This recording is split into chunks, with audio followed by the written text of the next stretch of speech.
स्वागत है आपका मेरे YouTube चैनल तंदुरुस्त जीवन पर। दोस्तों, पुराने समय में डिलीवरी इसीलिए आसानी से हो जाती थी क्योंकि उस समय महिलाएं ज़्यादा शारीरिक रूप से एक्टिव रहती थीं। घर के कामकाज करने, पैदल चलने और अन्य शारीरिक गतिविधियों के कारण उनकी शिरोणी क्षेत्र की मांसपेशियां लचीली होती थीं। शारीरिक एक्टिविटीज़ के कारण बच्चेदानी का मुंह जल्दी खुलता था और डिलीवरी में आसानी होती थी। लेकिन आजकल वैसी स्थिति नहीं है और जैसा कि आपने बहुत से वीडियो में भी देखा होगा कि प्रेगनेंसी के दौरान Kegel exercise, squat, butterfly exercise व योगासन करने चाहिए। तो इन सभी एक्सरसाइज से भी वही बेनिफिट मिलते हैं जो कि पुराने समय में घर के कामकाज करने के दौरान ही मिल जाते थे। कहने का मतलब है कि अगर आप ये सब एक्सरसाइज करना नहीं जानती तो आप घर पर ही कुछ ऐसे काम कर सकती हैं जिससे कि भरपूर फ़ायदे हों। और अगर आप चाहती हैं कि समय पर बच्चेदानी का मुंह खुले, नॉर्मल डिलीवरी के चांसेस बढ़ें और आसानी से डिलीवरी हो सके, तो इसके लिए आपको प्रेगनेंसी के 9वें महीने से ही ज़्यादा से ज़्यादा वही काम करने हैं जिससे कि सर्विक्स पर ज़्यादा से ज़्यादा प्रेशर पड़े और बच्चेदानी का मुंह खुलने में मदद मिल सके। दोस्तों, गर्भाशय के सबसे नीचे की तरफ सर्विक्स होती है, यानी कि बच्चेदानी का मुंह होता है। और अगर नीचे की तरफ दबाव पड़ेगा तभी सर्विक्स को ओपन होने में मदद मिलेगी। जैसे कि अगर कोई महिला प्रेगनेंसी के 9वें महीने में ज़्यादा समय तक आराम करती है, कोई शारीरिक गतिविधियां नहीं करती या बेड पर ही लेटी रहती है, तो ऐसे में उसके गर्भाशय में नीचे की तरफ यानी कि सर्विक्स पर कोई प्रेशर या दबाव नहीं पड़ता।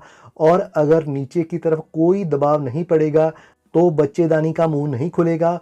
और अगर हल्का सा खुल भी जाए तो बच्चेदानी का मुंह प्रॉपर रूप से खुलने में लंबा समय लग जाएगा और ऐसे में डिलीवरी की प्रोसेस में भी देरी हो सकती है।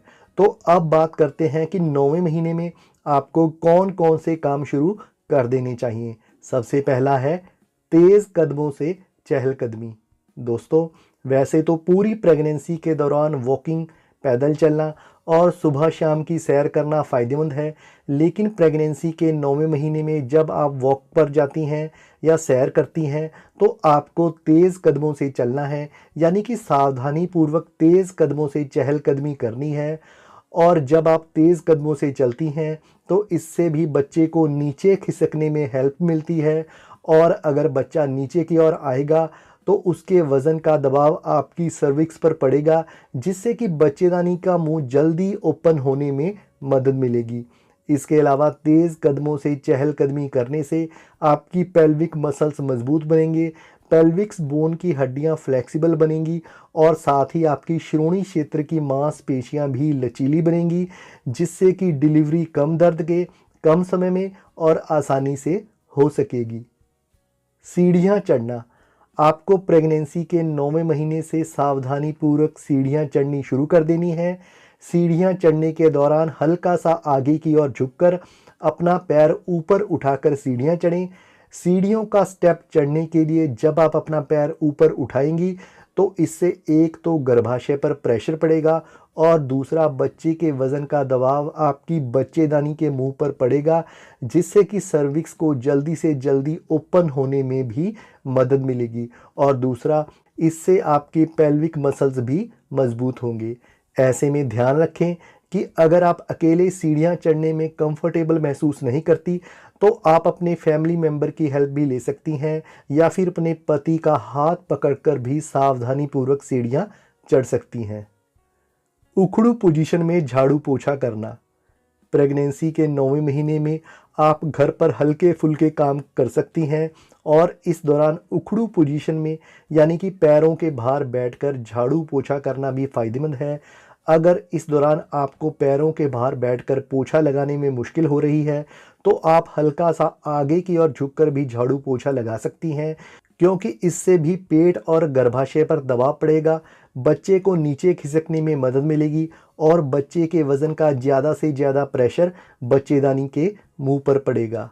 अगर आप ये काम कर सकती हैं तो ही कीजिए, इसमें कोई ज़बरदस्ती वाली बात नहीं है क्योंकि प्रेगनेंसी के दौरान प्रत्येक गर्भवती महिला की स्थिति अलग होती है और अगर आपको उखड़ू पोजीशन में झाड़ू पोछा करने में मुश्किल आ रही है तो ऐसे में आप किसी कुर्सी, टेबल या फैमिली मेम्बर की हेल्प से 2 या 3 मिनट के लिए उखड़ू पोजीशन में बैठ सकती हैं और फिर खड़ी हो जाएं। ऐसे में फिर 2-3 मिनट के लिए उखड़ू पोजीशन में बैठें और फिर खड़ी हो जाएं। तो ऐसा आप जितनी बार भी कंफर्टेबली कर सकती हैं कीजिए। तो इससे भी आपको वही बेनिफिट मिलेंगे जो कि उखड़ू पोजीशन में झाड़ू पोछा करने से होते हैं। दोस्तों, ऐसे में अगर आप देसी टॉयलेट यूज़ कर सकती हैं तो कीजिए, क्योंकि इस दौरान भी पैरों के भार ही बैठना पड़ता है। दोस्तों, प्रेगनेंसी के 9वें महीने में प्रॉपर आराम करने के साथ साथ अगर आप घर में हल्के फुल्के कामकाज करती हैं तो आपका शरीर शारीरिक रूप से एक्टिव बना रहता है, जिससे कि आगे चलकर डिलीवरी में आपको आसानी होगी। दोस्तों, आपको हर काम सावधानी से करना है और दूसरा, आपको कोई भी काम ज़बरदस्ती नहीं करना। अगर कोई भी काम करते समय आपको थकावट हो तो आपको वही काम उसी समय रोक देना है और आराम करना है। कहने का मतलब है कि आपको अपनी शरीर की क्षमता के अनुसार ही कोई भी एक्टिविटीज़ करनी है और जो भी काम आप कंफर्टेबली कर सकती हैं आपको वही काम करनी है। लेकिन दोस्तों, अगर आपकी प्रेगनेंसी में कोई कॉम्प्लिकेशन है, प्रेगनेंसी हाई रिस्क पर है या फिर डॉक्टर ने आपको बेड रेस्ट के लिए बोला है तो आपको ये सब नहीं करना और कुछ भी करने से पहले अपनी डॉक्टर से ज़रूर पूछना है।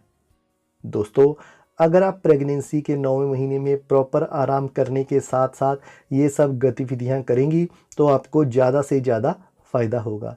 अगर वीडियो अच्छी लगी हो तो चैनल को सब्सक्राइब करना मत भूलें।